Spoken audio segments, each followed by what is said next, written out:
Good morning बच्चों। कल मैंने आपको वृत्तारेख या पाई ग्राफ की अवधारणा तथा निरूपण इसको समझाने का प्रयास किया था। इन चित्र के माध्यम से क्या समझाया था कल मैंने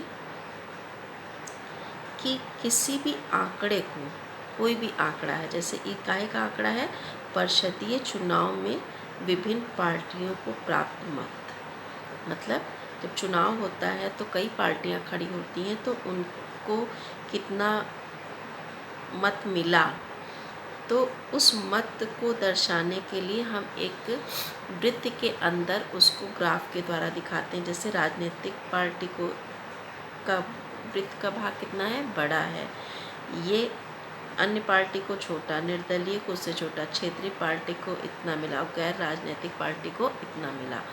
इसी प्रकार यदि किसी को दिखाना है पुरुष, महिला, बच्चे, इनको जो है कितने साक्षर हैं, कितने नहीं साक्षर हैं, तो उनको एक चित्र के माध्यम से आप कैसे दिखा सकते हो, तो उसके लिए हम एक वृत्त का उपयोग करते हैं और ये पूरा वृत्त 360 अंश का होता है। तो उसी हिसाब से ये एक तरीके से कोण बना होता है। ये पूरा जोड़ोगे तो 360 ही अंश आएगा। समझ में आ रहा है? तो इसमें क्या है, पुरुष कहाँ से कहाँ तक दिखा रहा है, यहाँ से यहाँ तक। में पुरुष में साक्षर कौन कितने हैं और निरक्षर कौन है।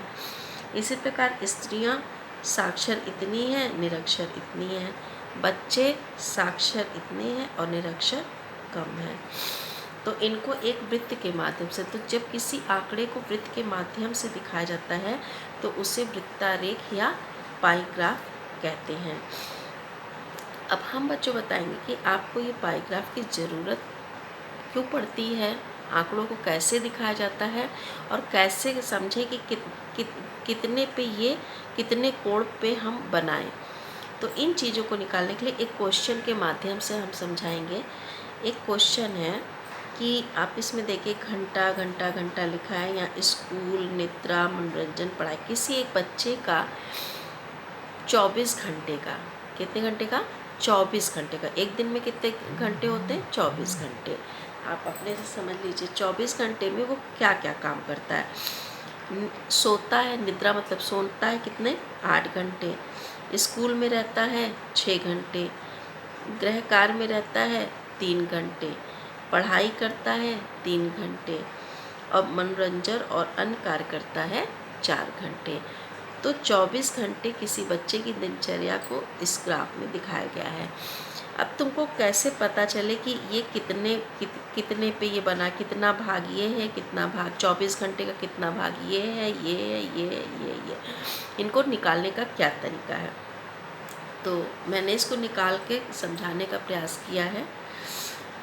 तो कि इस गोले पे, इस गोले को किस तरीके से, तो क्या है, पहला है स्कूल जाने के लिए। चलिए देखते हैं, स्कूल कितने घंटे जाता है, 6 घंटे। तो इसको कैसे निकालेंगे, स्कूल में घंटों की संख्या बटे संपूर्ण दिन। तो स्कूल में घंटों की संख्या कितनी है, 6, और एक दिन में कितने घंटे होते हैं, 24। अब इसको काटोगी तो 6 कम 6, 6 चौको 24, यानी कितना भाग आएगा, 1/4 भाग। 1/4 भाग मतलब 24 घंटे का 1/4 किस में लगाता है, स्कूल में। फिर सोने में कितना लगता है, 8 घंटे। तो निद्रा में व्यतीत घंटों की संख्या कितनी, 8, और एक दिन में कितने घंटे होते हैं, 24। तो 8/24, यानी 24 घंटे में कितना भाग जो है सोता है, 8 कम 8, 8 त्रिक 24, 1/3 भाग वो क्या करता है, सोता है। 1/4 भाग कहाँ जाता है, स्कूल जाता है, और 1/3 भाग क्या आता है, सोता है। फिर मनोरंजन में कितना घंटा लगाता है, 4 घंटे लगाता है। तो मनोरंजन और अन्य कार्य में व्यतीत घंटों की संख्या कितनी है, 4, और कितने दिन के बारे में बात किया जाता है, 24। तो 4 एकम 4, 4 छंग 24, यानी 1/6 भाग। ये एक क्या है, भाग, मतलब 24 घंटे में इतने भाग। फिर पढ़ाई में कितना घंटा लगाता है, 3 घंटा। तो पढ़ाई में व्यतीत घंटों की संख्या कितनी है, 3/24, यानी 1/8 भाग। 3 एकम 3, 3 अट्ठे 1/8 भाग। और गृह कार्य में कितना घंटा लगाता है, 3 घंटा लगाता है। तो ये भी क्या हो गया 3/24 यानी 1/8 बार। अब बच्चों 24 घंटे को हमने इतने भाग में काटा, तो यानी देखिए इन सब को जोड़ने पर एक आता है। एक गोले में आपने बनाया ना, तो 1/4 प्लस 1/3 प्लस 1/6 प्लस 1/8 प्लस 1/8। अब इसको हम लघुत्तम लेके निकालेंगे तो आपको सभी बच्चों को भिन्नों का जोड़ आता है, तो ये भिन्न का एक प्रकार जोड़ हो गया। इन सब का लासा निकालोगे तो कितना आएगा 24। फिर 4 छंग 24, 6 एकम 6, 3 अठे 24, 8 एकम 8, 6 चौक 24, 4 एकम 4, 8 त्रिक 24, 3 एकम 3, 8 त्रिक 24, 3 एकम 3। इनको जोड़ी कितना है 24/24, यानी पूरा आंसर कितना है। फिर इसको काटेंगे एक। किसमें दिखाया था आपने, एक पूरे गोले में दिखाया था, 24 घंटे को बांटा था। तो 24 घंटे कितने कितने भाग के रूप में यदि आपसे क्वेश्चन पूछा जाता है तो आप इसी प्रकार आंसर दे लेते हैं। इसी प्रकार एक क्वेश्चन और है, जैसे ये है, ये क्या, एक टीवी चैनल पर दिखाए जाने वाले कार्यक्रम हैं। कौन कौन से कार्यक्रम आते हैं, मनोरंजन का आता है, ज्ञानप्रद आता है, खेल आता है, समाचार आता है। तो कितने प्रतिशत, अब इसमें प्रतिशत में बता रहा है। 55% मनोरंजन, प्रतिशत किस पे होता है 100 पे आधारित होता है। यानी इस पूरे गोले को किस में बांटा उन्होंने 100 पे। किस पे बांटा 100 पे।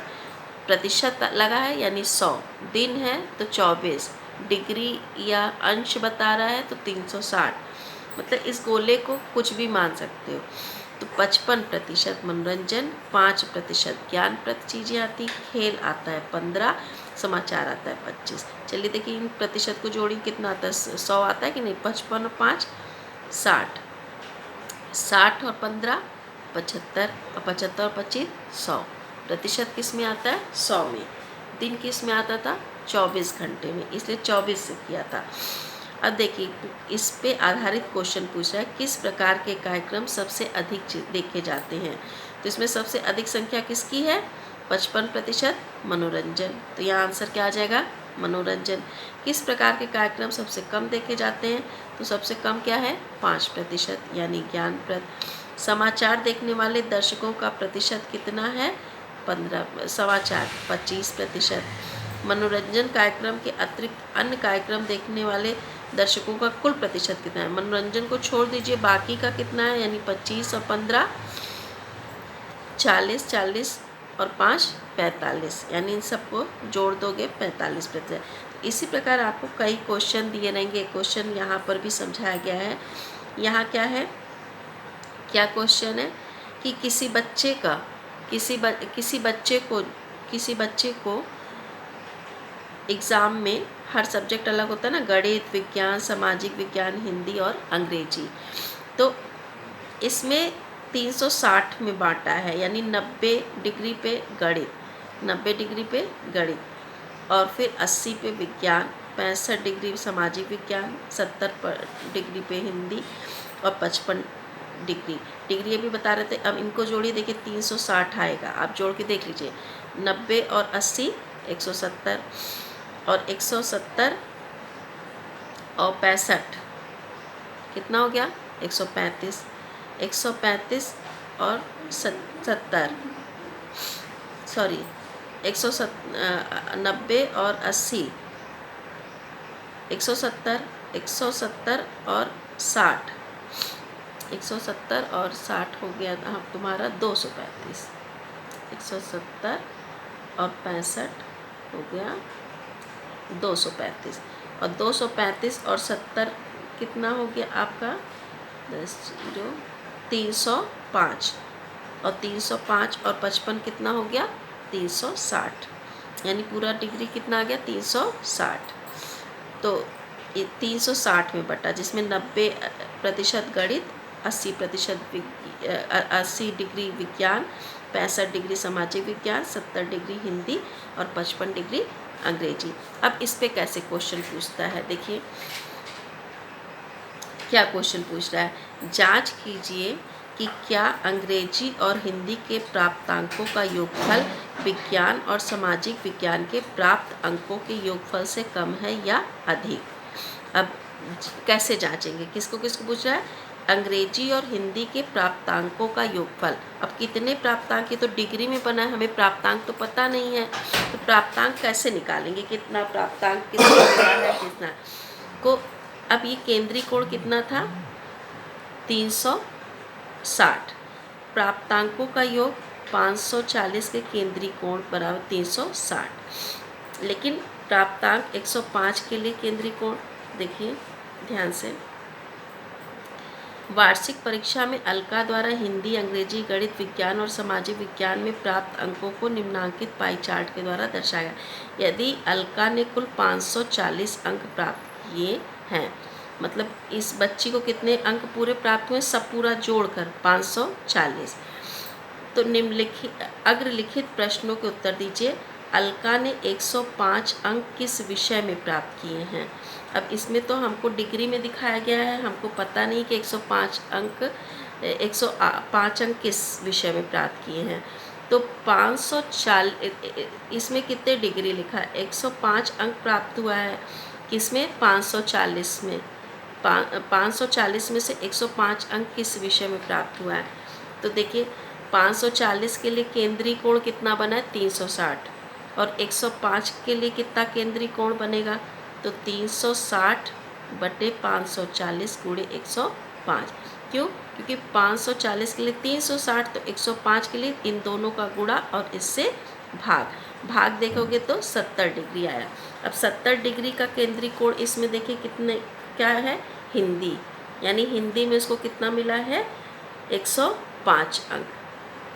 इसी प्रकार आपको यदि किसी और का निकालना है, किसी और में कितना अंक प्राप्त हुआ है या कितने डिग्री पे प्राप्त हुआ है, उसको कैसे निकालेंगे। तो अब 105 तो 105 अंक प्राप्त हुआ, 70। गणित और हिंदी को निरूपित करने वाले त्रिज्याखंडों का कोणीय अंतर कितना है। अब हिंदी और गणित, हिंदी में 70 है और गणित में 90। तो इन दोनों क्या कह रहा है, अंग्रेजी और हिंदी के प्राप्तांकों का योगफल विज्ञान और सामाजिक विज्ञान से प्राप्त अंकों के योगफल से कम या अधिक। अब हिंदी और गणित, अलका ने गणित में हिंदी से कितने अधिक अंक प्राप्त किए, दूसरा क्वेश्चन है। अलका को गणित में हिंदी से कितने अधिक अंक प्राप्त हुए। तो गणित में ज़्यादा दिखा रहा है, इसमें तो कितने, पहले तो इन कोणों का अंतर निकालो, कोण का अंतर कितना हो गया 20। तो अब 20 हो गया, तो 360 में से 20 का अंतर आया, तो यानी 20 बटे 360 गुणे 540, कुल अंक कितने प्राप्त हुए थे 540। तो संगत प्राप्तांकों का अंतर कितना हो गया 20 बटे 360 गुणे 540। अब इसको हल करोगे तो कितने अंक मिले 30। अब अंग्रेजी और हिंदी में निरूपित करने वाले त्रिज्याखंड, अब योगफल पूछ रहा है ना। तीसरा क्वेश्चन क्या है, अंग्रेजी और हिंदी में प्राप्तांकों का योगफल विज्ञान और सामाजिक विज्ञान में प्राप्त अंकों के योगफल से कम है या अधिक। ये क्वेश्चन है और ये तीनों ये ग्राफ इसके द्वारा बनाया गया है और ये क्या है आपके क्वेश्चन है। इन क्वेश्चनों का ये क्या है हल है, कैसे हल किया गया वो बताया गया है। अंग्रेजी और हिंदी के प्राप्तांकों का योगफल, तो अंग्रेजी और हिंदी का पहले कोणीय मान देखिए कितना है 55 और 70।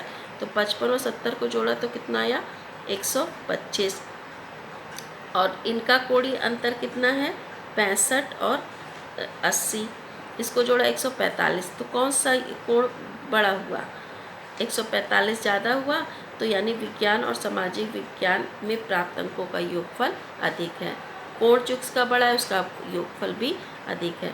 तो इस प्रकार के क्वेश्चन आपको पाई ग्राफ के द्वारा दिए जाएंगे बच्चों, इसलिए मैंने इसको आज वीडियो के द्वारा समझा दिया है।